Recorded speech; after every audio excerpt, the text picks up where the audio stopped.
und für Touristen öffnet. Während des Zweiten Weltkriegs hat man 50 Kilometer frei für Kriegszwecke entfernt.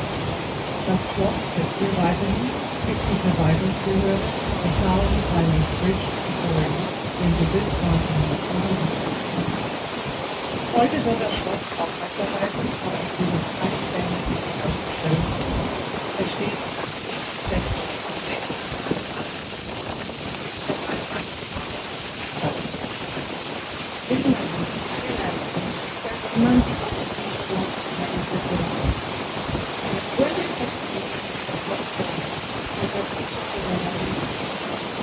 Thank you.